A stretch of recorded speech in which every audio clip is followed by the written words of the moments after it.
Hi నేను సతీష్. ఈ వారం ఎవరు ఎలిమినేట్ అవుతారు అని మీకు అనిపిస్తుందో ఫస్ట్ అయితే ఒక మెసేజ్ పెట్టేసేయండి. ఈ 9 మందిలో ఖచ్చితంగా వీళ్ళు అవుట్ అయిపోవచ్చు. అట్లాగే మీ ఫేవరెట్ కంటెస్టెంట్ ఎవరు ఆట కోసం మీరు బాగా చూస్తున్నారు ఈ షో అనేది కూడా మెసేజ్ పెట్టండి.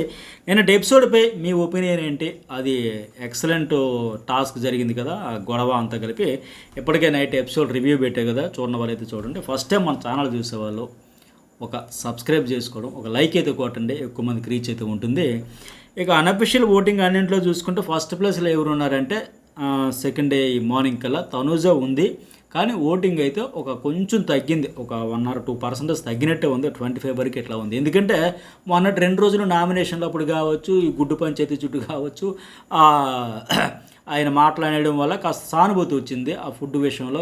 ఇవన్నింటి వల్ల ఆవిడ అంతా వంట పెట్టినా చేసినా సరే వంకలు ఎత్తికారు తప్ప బాగుందని అప్రిషియేట్ చేయలేదని మెయిన్ నామినేషన్లు అప్పుడు బాగా రావడంతో విపరీతంగా సానుభూతి రావడింది. బట్ ఇప్పుడు తగ్గింది కదా, కంటెంట్ ఏడవలేదు, గొడవలు లేవు, పంచాయతీలు లేవు, ఆవిడ స్క్రీన్ స్పేస్ తగ్గడం, కంటెంట్ తగ్గడంతో కొద్దిగా కనెక్షన్ తగ్గిందనే చెప్పాలి.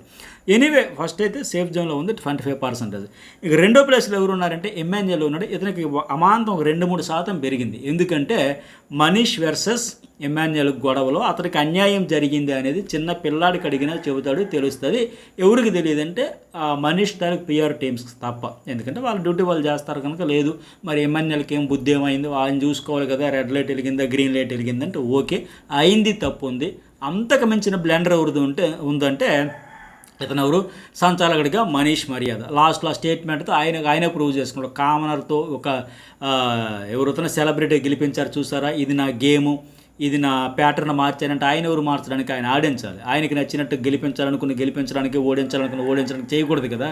పైగా ఒక చిన్న మిస్టేక్ తీసుకోలేకపోతే నువ్వు ఎట్లా కంటెస్టెంట్ అవుతావయ్యా, నువ్వు ఫెయిల్ అయ్యావు అన్నాడు చూడండి. అక్కడ అర్థమైపోయిందిగా మిస్టేక్ అనేది. సో బ్లండర్ అయితే చేసేసాడు, అర్థమైపోతుంది. డో డౌట్ పాప ఆయనకి ఎమ్మాన్యుయల్ది తప్పు ఉంది, కానీ ఆయనకి అన్యాయం అయితే జరిగిపోయింది. దానికోసం కంప్లీట్గా డిస్క్వాలిఫై చేసేయడం ఏంటి? సరే మిస్టేక్ అని ఆయన ఒప్పుకున్నాడు కనుక సరే ఇంకో ఛాన్స్ ఇస్తాను, ఇంకొకసారి రిపీట్ కాకుండా చూసుకో, ఇదే లాస్ట్ వార్నింగ్ అని చెప్పాలి. పైగా ఒకవేళ నువ్వు అలాంటి పొరపాట్లు జరిగితే ఉన్నాను కంప్లీట్గా తీసి పక్కన పడేస్తాను, ముందే గట్టిగా 100% చెప్పాలి. అరే భాయ్ చాలా జాగ్రత్తగా ఆడండి, పొరపాటు జరిగింది తర్వాత లబోదీపం అంటే కుదరదు, పక్కన పెట్టేస్తాను, నిర్దాక్షిణ్యంగా ఉంటాను చెప్పాలి. చెప్పకుండా అంతా చేసుకొచ్చి తర్వాత మళ్ళీ చిన్న మిస్టేక్ లైట్ తీసుకుంటే ఎలా తీసుకుంటాడు? ఆ విషయం తర్వాత మనిషి కూడా అర్థమైంది. ఆ భయం అంతర్మదనంతో ఇక అందరితో దగ్గరికి వెళ్ళి బాగా చేస్తాను అది ఇది అంటున్నాడు. ఆ తర్వాత ప్రియా విషయంలో నుండి ఇంకొకరు ఆర్మీ మ్యాన్ పవన్ కళ్యాణ్ విషయంలో పర్ఫెక్ట్గా తీసుకున్నాడు డెసిషన్, లేకపోతే మరీ నెగిటివిటీ వచ్చింది. ఎనీవే ఎమ్మాన్యుయల్కి అయితే సానుభూతి వర్కౌట్ అయింది. ప్రీ ఎగ్జిస్టింగ్ ఓటింగ్తో పాటు ఇది కూడా పెరిగింది. హౌస్లో కూడా ఆయన బిహేవియర్ కూడా నచ్చుతూ ఉంటుంది కదా జనాలకి. ఎక్కడ పంచులు వేయాలి అక్కడ వేస్తున్నాడు, ఎక్కడ పాయింట్ ఉంటే పట్టుకుంటున్నాడు, క్యాలిక్యులేట్గా ఆడుతూ ఉన్నాడు. నెగిటివిటీ అయితే పెంచుకోకుండా బాగానే ఉంది. ఇక మూడో ప్లేస్లో ఎవరు ఉన్నారంటే సంజన. ఈవిడికి ఒక 2% వరకు పెరిగింది, 15-18% ఇట్లా జరుగుతూ ఉంది. అయితే ఈవిడిలో గమనిస్తున్నది ఏంటంటే ఈవిడనే సిగ్గు లేదా, నువ్వు తినేస్తావా అన్నా సరే ఇలాంటి పెద్ద పెద్ద మాటలు అనేసినా తిరిగి అలాంటి మాటలు అనట్లే, తిట్టట్లే. మీరు అలా అనొద్దు, అలాంటి మాటలు అనొద్దు అని చెబుతుంది తప్ప ఆ యాటిట్యూడ్ నచ్చుతుంది. ఇప్పుడు నేను కూడా చూసాను, కెప్టెన్ అయిన తర్వాత ఆ టాస్క్ అవుతున్నంతసేపు ఎంతసేపు ఆవిడ గోల, ఆవిడ సొందరది, ఆవిడ హడావిడి ఆవిడదే తప్ప మిగతా వాళ్ళతో నాకేం, నేను వచ్చాను, నేను ఉన్నాను, నేను ఆడతాను, నాకు నచ్చినట్టు ఉంటాను, చిల్ అవుతాను, ఎంజాయ్ చేస్తాను, ఎంటర్టైన్ చేస్తాను, కంటెంట్ ఇస్తాను. అసలు నిజంగా ఎక్స్పెక్ట్ చేయలేదు సంజన ఇంత కంటెంట్ ఇస్తుంది, సెంటర్ ఆఫ్ అట్రాక్షన్ అయిపోద్ది అని. ఏముంది ఫస్ట్ వికెట్లు అనుకుంటే ఈవిడైతే దుమ్ము లేపేస్తుంది. ఆ యాడిచ్చినట్టుగా దూసుకొస్తావా దుమ్ము రేపుతావా అంటే రెండు ఆవిడే చేసేస్తుంది, దూసుకెళ్ళిపోతుంది, దుమ్ము రేపేస్తుంది. ఇక 4th ప్లేస్లో సుమన్ శెట్టి ఉన్నాడు. ఇతనికి 10-12% ఓటింగ్ జరుగుతుంది. ఇది ఖచ్చితంగా మిరాకిలే. ఎందుకంటే కంటెంట్ బిగ్ బాస్ హౌస్లోకి వచ్చాక సుమన్ శెట్టి నుంచి వచ్చింది ఏదైనా ఉందంటే జీరో. వస్తున్న డైలాగులు ఏంటంటే అప్పుడెప్పుడో పాత సినిమా డైలాగులు తప్ప నథింగ్ అస్సలేదు. మరి మిరాకిల్ ఏంటంటే సెట్టింగ్ పిఆర్ అయితే కావాలి, పాత అప్పుడెప్పుడో సినిమాలో చేసింది అది కావాలి తప్ప లేదు, కంటెంటే లేదు. మరి ఎలాంటి వాడికి ఎంత ఓటింగ్ అంటే ఇది నిజంగా హఠాత్ పరిణామంలాగా అంతుబాటున్న పరిణామం ఇది కూడా. ఇక తర్వాత 5వ ప్లేస్లో రాము రాథోడ్. ఇతనికి 10% ఓటింగు. నిన్న టాస్క్లో ఎక్సలెంట్ ఫైట్ అయితే ఇచ్చాడు, పెర్ఫార్మెన్స్ అదరగొట్టేశాడు. మమ్మీ అంటూ నువ్వు చేతితో పట్టుకుని ఏలాడుతూ చాలా ప్రయత్నం తీవ్రంగా చేశాడు. మళ్ళీ ఏంటి, అది తన కోసం కాదు, తను కమిట్ అయ్యి ఆ సృష్టి కోసం గెలిపిద్దామని లాయల్టీ ప్రదర్శించాడు చూడండి, అది కనెక్ట్ అవుతుంది.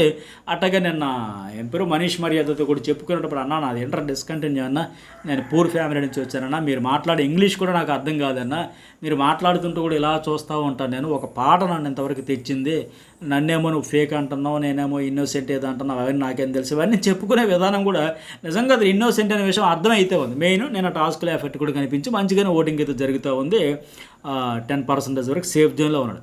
ఇక తర్వాత డీమాన్ పవన్, ఇతనికి కూడా ఒక 8%. మరి ఇతనికి ఎట్లా పడుతుందంటే మొన్న అగ్ని పరీక్షకు అప్పటికంటే ఇప్పుడు బెటర్గానే ఉన్నాడు. ఈ కామన్ మ్యాన్ ఫ్రెండ్స్ కేటగిరీలో ఎవరు కూడా ఇప్పుడు వచ్చిన వాళ్ళు నామినేషన్లో లేరు కనుక వాళ్ళు ఆల్రెడీ అరే ఒరే ఒసే గిసే అనుకునే అంత దోస్తానాలు అయిపోయారు కనుక వాళ్ళ తాలూకా ఫాలోవర్స్ కూడా ఆ 1 or 2% వేస్తున్నట్టు అర్థం అవుతూ ఉంది. అయితే అగ్ని పరీక్షలో కంటే ఇక్కడ ఇతని బిహేవియర్ కానీ, ఆ మెచ్యూరిటీ కానీ, ఆ మెంటాలిటీ కానీ కొంత ఆ ఆర్మీ పవన్ కళ్యాణ్ కంటే ఇతను బెటరే అనే ఫీలింగ్ కూడా వచ్చింది. ఎందుకంటే వీళ్ళిద్దరితో కంపారిజన్ చేసా ఆ పవన్ కళ్యాణ్ ఇక్కడ ఓటింగ్లో లేకపోయినా, నామినేషన్లో లేకపోయినా ఈ పవన్ ఉన్నా సరే ఆయన ఆర్మీ పవన్ వచ్చేటప్పుడు పాజిటివ్ వైపుతో వచ్చాడు, అది నెగిటివ్ చేసుకుంటూ వస్తా ఉన్నాడు. ఇతడేంటంటే వచ్చేటప్పుడు ఇతనికి ఎలాగ అవకాశం ఇచ్చారు అనే పరిస్థితిలో వచ్చిన ఆయన బెటర్ చేసుకుంటూ ఉన్నాడు. ఇంకా ఆయనకు చెబుతూ నువ్వు టంగ్ స్లిప్ అయిపోతున్నావు జాగ్రత్త అని చెప్పడం కావచ్చు.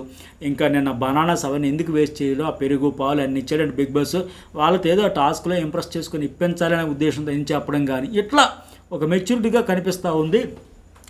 ఇంకోటి ఏదో ఎగ్జాంపుల్ ఉందండి, మంచి ఎగ్జాంపుల్, పర్ఫెక్ట్ పడ్డాడు ఆయన. సో మొత్తానికి ఆ పాజిటివిటీ పెంచుకుంటూ పోతున్నాడు.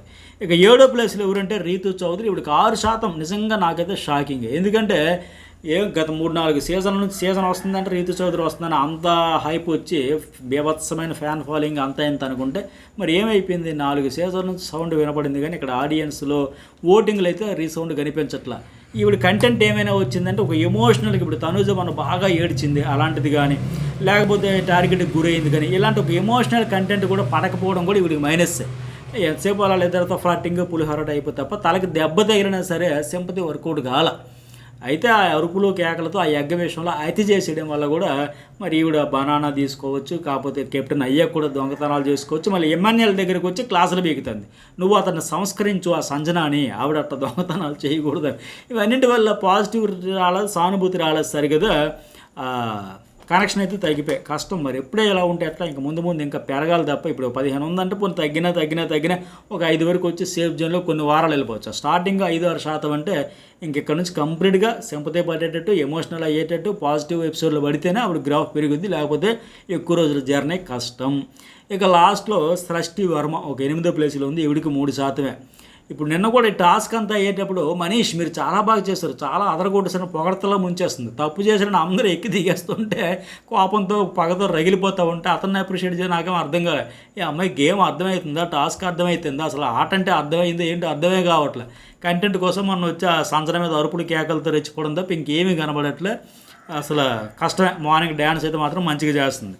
ఇక లాస్ట్ ప్లేస్లో ఫ్లోరా షైని. ఈవిడని చూస్తే నాకు కమలాసన్ సినిమా పుష్పక విమానం మూకీ సినిమా ఉంటుంది కదా, డైలాగులు లేకుండా ఓన్లీ సైకిల్ చేసుకుంటూ ఆ పుష్పక విమానం సినిమాయే గుర్తు వస్తుంది. నిన్న కూడా చూసాం కదా, ఆ అద్దాల్లోంచి వచ్చి ఇలాగేలా సైకిల్ చేసి ఏంటమ్మా అంటే ఏంద్ర ఆవిడ గోలైతే చూడండి, టవల్ ఉండిపోయింది, బట్టలు ఉండిపోయి. ఆ క్లీనింగ్ డిపార్ట్మెంట్ కాదు కానీ ఆ క్లీనింగ్ డిపార్ట్మెంట్ దగ్గర వాష్రూమ్ దగ్గర ఒక సెక్యూరిటీ గార్డు లేక ఒక వాచ్మెన్ లెక్క ఉంది తప్ప పలికే బంగారం, పలుకంటూ పలికినా అర్థం కాని పరిస్థితి. ఆ లొల్లి పెట్టుకోవడం తప్ప ఆ సంజనాతో ఏమి కంటెంట్ లేదు. అది కూడా నిన్న మాస్క్ మీద ఒక మంచి మాట చెప్పాడు. ఆవిడ కరెక్ట్గా ఆవిడ మిమ్మల్ని అంత కెలకపోతే, హర్ట్ చేయకపోతే మీరు ఆ షివరింగ్ వచ్చేదా, మీరు ఓపెన్ అయ్యేవాళ్ళ, మీ ఎమోషన్ బయటపడేదా, అసలు మీరు ఒకరు ఉన్నారు ఈ హౌస్లోని ఈ సమాజం గుర్తించేదా? సో పేలిన బాంబులు గొప్పవి కాదు, వెలిగించిన అగ్గిపొల గొప్పది, అంత గొప్పతనం సంజనాథ్ అనే మాదిరిగా ఆవిడ ఏమాత్రమైనా చేయకపోతే అసలు నథింగ్. సో మొత్తానికి ఎక్కువగా ఎవరంటే ఫ్లోరా షైనియే బ్యాగ్ సర్దుకుంటుంది, ఆ పుష్పక విమానంలో ఎక్కి వెళ్ళిపోద్దని నాకు అనిపిస్తూ ఉంది, తప్పితే సృష్టి వర్మ. కానీ ఇంతకు చెప్పే కదా ఏం పేరు, సుమన్ శెట్టి. ఆయన ఓటు చూద్దాం, మళ్ళీ నేను రకరకాలుగా క్రాస్ చెక్ చేద్దాం, ఓవరాల్గా అన్ని సోషల్ మీడియా ఎంత ఉందో అంత కెలిఫై చేసి మరి చూద్దాం. మరి మీకేమనిపించింది మెసేజ్ పెట్టండి, లైక్ చేయండి, సబ్స్క్రైబ్ చేసుకోవడం అయితే మర్చిపోకండి.